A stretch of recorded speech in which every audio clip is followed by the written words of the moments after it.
खिड़की के पर्दों के अगल बगल से घुसपैठ करती सूरज की किरणों के कारण नेहा की नींद उचटने लगी थी। वह थोड़ी देर और सोना चाहती थी, पर एक बार नींद उचट जाए तो फिर सोना मुश्किल हो जाता है। नेहा ने चुपचाप लेटे लेटे घड़ी की तरफ नजरें दौड़ाईं तो 10 बज चुके थे। उस दिन रविवार था और छुट्टी की सुबह वैसे भी आलस भरी होती है। वह उठकर एक कप कॉफी बना लाई। यह कॉफी ही तो उसके रसहीन जीवन में बचा एकमात्र रस था। वह कॉफी लेकर बालकनी में आ खड़ी हुई। रूम से बाहर निकलते ही 14वीं मंजिल के फ्लैट के सामने फैली कॉलोनी की सड़कों पर भागती गाड़ियां और लोग नजर आने लगे।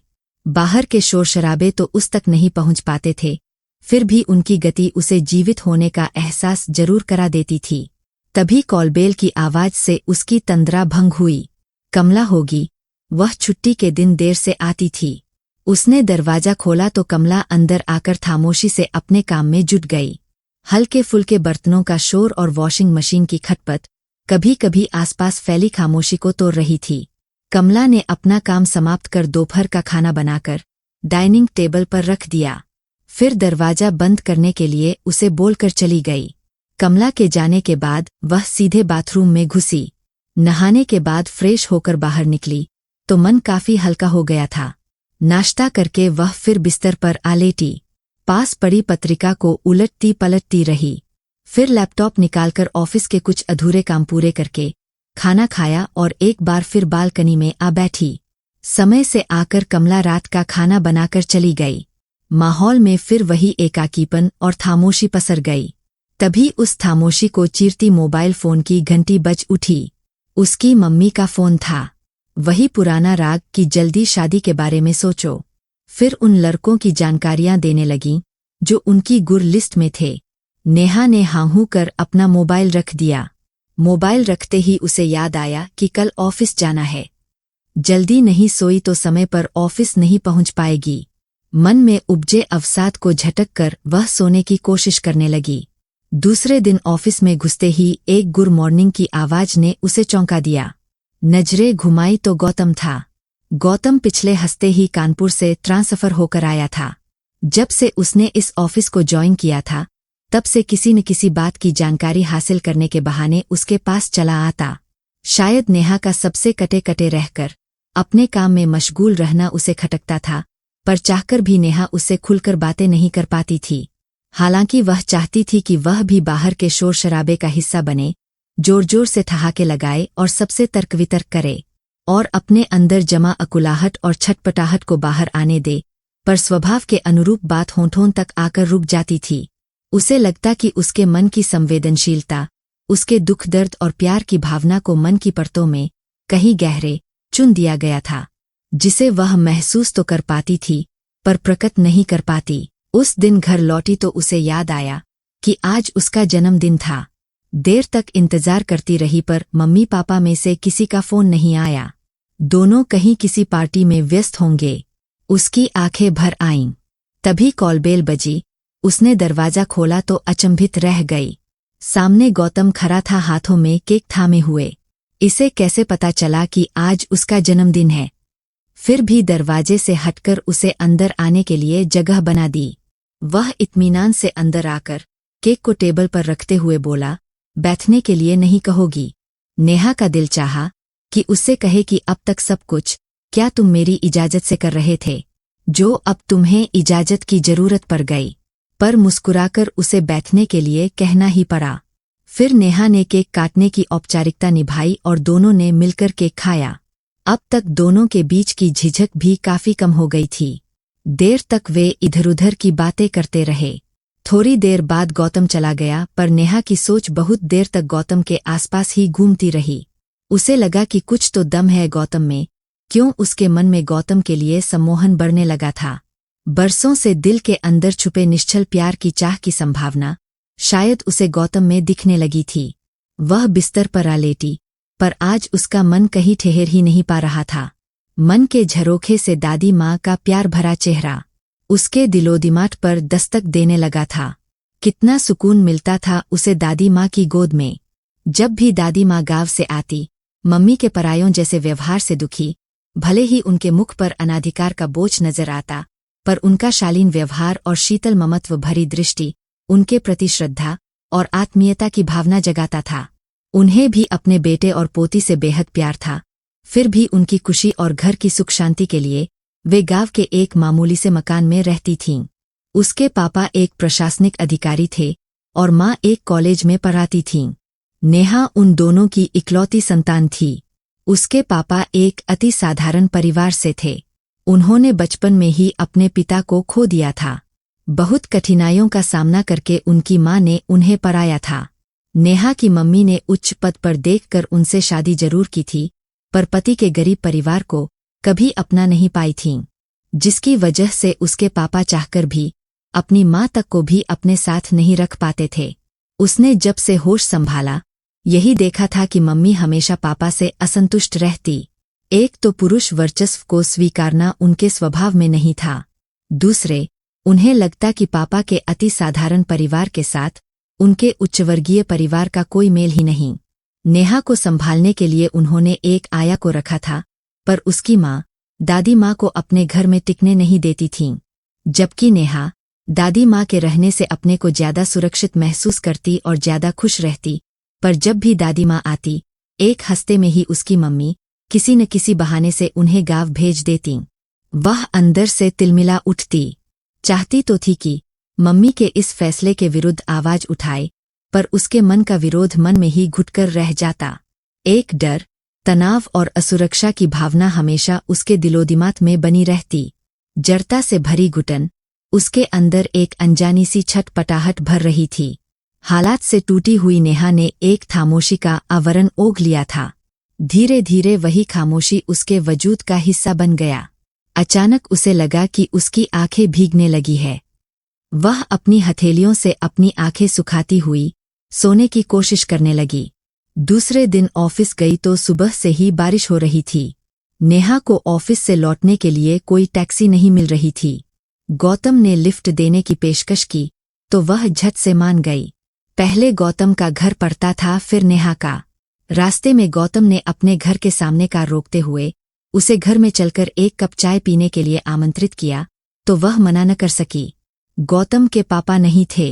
घर में उसकी माँ गायत्री देवी और एक छोटी बहन गौरी थी। दोनों ने उसका स्वागत बड़े प्यार से किया।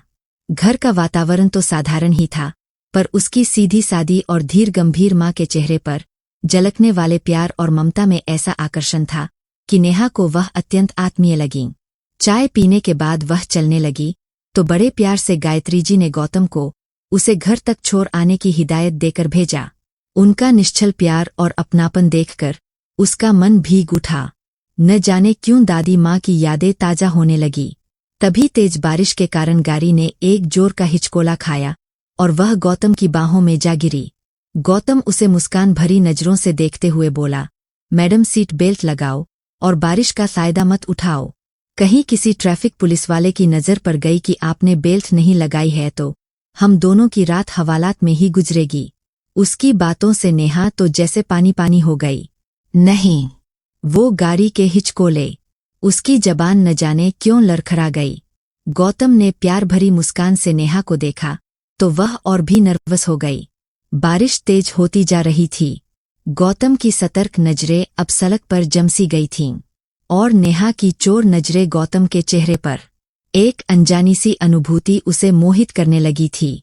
तभी गौतम द्वारा अपनी चोरी पकड़े जाने का ख्याल मन में आते ही उसके गाल सुर्ख हो गए और उसने नजरें घुमा ली, पर दिल चाह रहा था कि वे दोनों उम्र भर ऐसे ही चलते रहें, लेकिन मंजिल आ ही गई। उसके फ्लैट के कैंपस में काफी पानी भर गया था। कहीं ऐसा न हो कि नेहा पानी में चलते हुए गिर जाए। यह सोचकर गौतम बेझिझक उसकी बाह पकड़कर उसे लिफ्ट तक छोड़ आया। अपने फ्लैट में आकर कपड़े बदलकर वह सोने की कोशिश करने लगी, पर आज नींद आंखों से कोसों दूर थी। गौतम की छुअन में जाने ऐसा क्या था कि वह देर तक प्यार से अपनी बाह सहलाती रही, जैसे सारे जहां की खुशियां उसके दामन में भर गई हों। तभी अचानक उसकी सारी सोच पर जैसे लगाम लग गया। जब उसे याद आया कि उसकी मम्मी इस रिश्ते के लिए कभी इजाजत नहीं देंगी। उन्होंने अब तक उसके दिमाग में भी यही डाला था कि उसके पापा की अच्छी नौकरी के कारण वह एक गलत परिवार में फंस गई जिसका समाज में कोई स्टेटस ही नहीं था। वह गौतम के लिए भी वैसा ही सोचेंगी। पर नेहा क्या करे? उसका मन खुद ब खुद एक अनजाने अनकहे प्यार की डोर में बंधता चला जा रहा था। एक दिन ऑफिस स्टाफ नमन की शादी में ऑफिस के सभी लोग आमंत्रित थे। नेहा वहां पहुंची तो कोई परिचित चेहरा नजर नहीं आ रहा था। तभी उसकी नजर गौतम पर पड़ी। वह झट से उसके पास पहुंचकर बोली, बहुत देर कर दी आने में। क्यों, मुझे मिस कर रही थी? वैसे आज साड़ी में बहुत सुंदर लग रही हो। गौतम के शरारत भरे जवाब ने उसे शर्मसार कर दिया। वह इधर-उधर देखती हुई अपने मन की बात छुपाने के लिए बोली, ऑफिस के और लोग दिख नहीं रहे हैं। तभी आसपास जमा भीड़ में से किसी ने उसे जोर का धक्का दिया और वह सीधे गौतम की बाहों में जा गिरी। दोनों की नजरें मिली और उसी पल जैसे दोनों के दिल जुड़ गए। वह चाहकर भी उसके आलिंगन से अपने को मुक्त नहीं कर पा रही थी। दिल चाह रहा था कि समय रुक जाए और वह यूं ही उसकी बाहों में पड़ी रहे। न अपना होश था और न ही आसपास की भीड़ का। जीवन में पहली बार वो किसी के लिए ऐसा महसूस कर रही थी। पर लोगों की बेधती नजरें और व्यंग्यात्मक मुस्कानों ने जल्द ही उसे होश में ला दिया और वह खुद को संभालती हुई गौतम से अलग जा खड़ी हुई।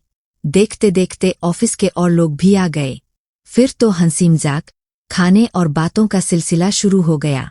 अंत में जब सब घर चलने को तैयार हो गए तो वह गौतम से बोली कि उसे घर तक छोड़ दे। तभी ऑफिस में काम करने वाली प्रेमा ने गौतम को एक लिफाफा दिया और कहा, गौतम, तुम्हारी शादी के लिए आंटी ने जिस लड़की की फोटो और कुंडली मंगवाई थी इस लिफाफे में है, उन्हें दे देना और तुम भी देख लेना। एक बात और, इन लोगों को जल्दी जवाब भी चाहिए, तो 1-2 दिन में अपना जवाब मुझे बता देना।